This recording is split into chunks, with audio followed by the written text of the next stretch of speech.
Alright, this is Sean. We're about to mash in. What exactly are we doing here, Sean? We've got some rice hulls. The grain bill we've got is a Wiezenbock. Most of this, the majority of this grain bill is wheat malt. There's about 10 pounds in there. So the wheat malt doesn't have grain husks like the malted barley does. So this right here is going to act as the grain husks for that wheat malt. So later when we sparge, we don't get a stuck sparge, because the wheat gets all gummy when you sparge. When you rinse the grains, essentially, that's what sparging is. We want this to create a nice filter so the wort can trickle through.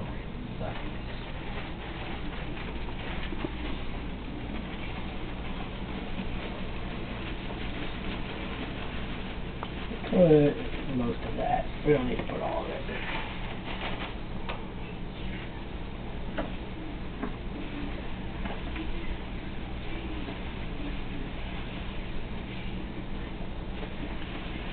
And is that water at a certain temperature, Sean? Yes, yeah. This is called the strike water. We heat it up to about 170 degrees, and what that's going to do is, once I put all the grain in, the grain is going to bring that temperature down to our mashing temperature, which should hopefully be about 153, 154. That would be fine too.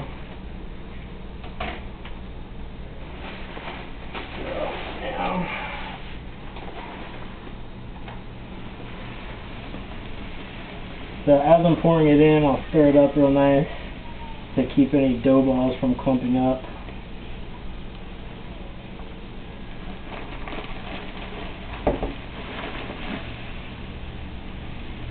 If your grain clumps up into big dough balls, then water is not accessing that grain and you won't have as good efficiency. And why is it important that the hot water contacts with the grain? Hot water, the water, you want it at a very particular temperature range, low end being about 148, 149, high end being about 158. That temperature accesses enzymes inside of the malted barley and wheat, and those enzymes convert the sugar to, or the carbohydrates inside of the grain to fermentable sugars.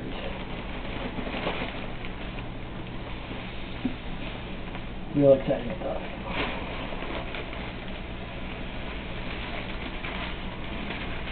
So that was about 18 pounds of wheat and grain. And let me get the metal spoon actually.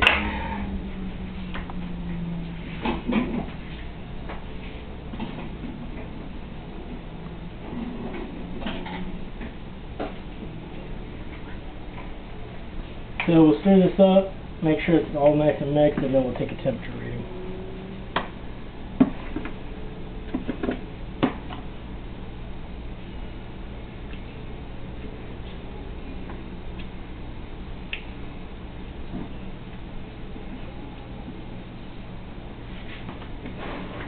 I'll be doing this for a minute or two.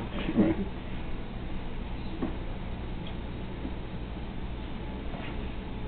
So this is the very first step in making the beer, and it's kind of like just making a big pot of tea right now, right, Sean? Pretty much, yeah. It's kind of like that. Yep. Extracting the sugar, which is later going to be fermented by the yeast. We'll show how that works later too.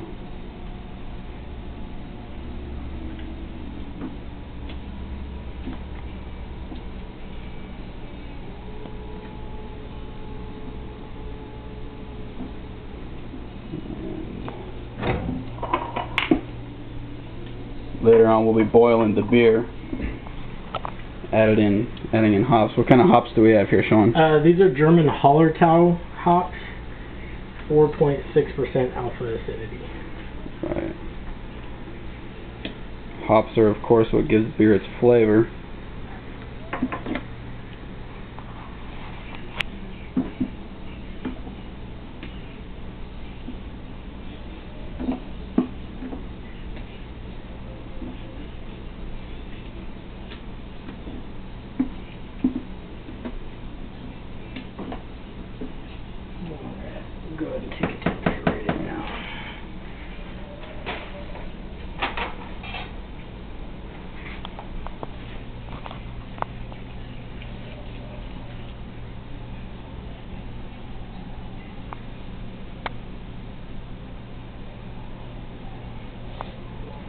It's coming up to about 150. Might come up another degree or two.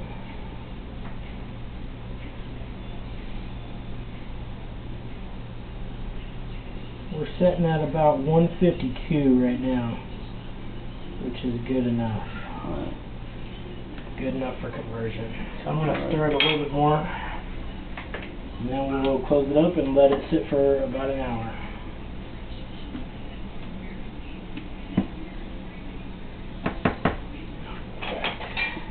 The mash is pretty thick.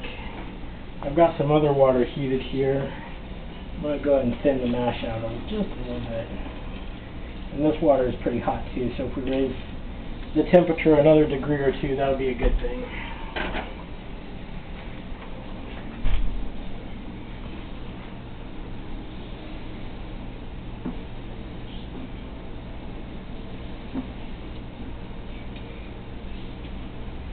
This actually sounds a lot more complicated than it actually is. Right, Sean? Yeah, absolutely. Yeah, this and probably one other step is the only thing separating an extract brew from an all-grain brew. Would you say, Sean, this and probably sparging too? Yep. It's about the only difference.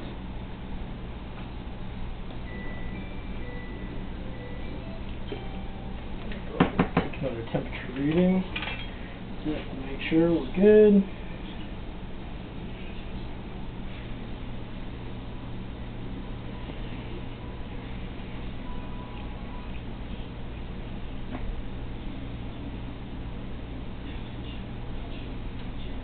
Yep, that brought it up to about 153, which is going to be good. Now, on the low end of the temperature scale, when mashing 149, 148, that's going to create more of a fermentable wort. So later, when you pitch your yeast, the lower temperature actually creates more fermentable sugars from your base malts. Base malts are malts that have the enzymatic or diastatic power, and then the base malts have the enzymes that can convert those starches to fermentable sugars. On the lower end of the temperature scale, 148, 149, you're going to have a more fermentable wort.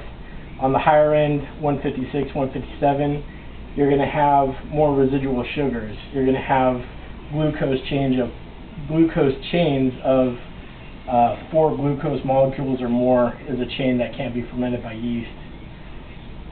That is good for mouthfeel and body, so when there's more residual sugar in the wort, you have a beer that, you know, feels fuller and richer.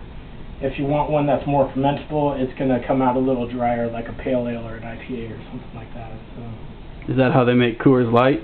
I have no idea. I'm a Coors man. I have no idea how they make Coors Light. Alright, so we're going to let that steep for about an hour, and we'll come back when we get to the boil.